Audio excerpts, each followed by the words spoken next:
Hello and welcome back to another video. In this problem, we're asked to find f of g of h, where f of x is equal to the square root of x minus 3, g of x is equal to x squared, and h of x is equal to x cubed plus 2.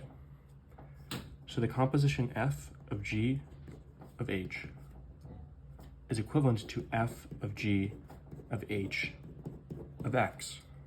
So now we just have to plug in and we can find our original function. So h of x is equal to x cubed plus 2. So this is f of g of x cubed plus 2. Now we just have to plug x cubed plus 2 into g of x. So g of x cubed plus 2 is x cubed plus 2 squared. Now taking f of this is the square root of this x cubed plus 2 squared minus 3. And this is your function f of g of h.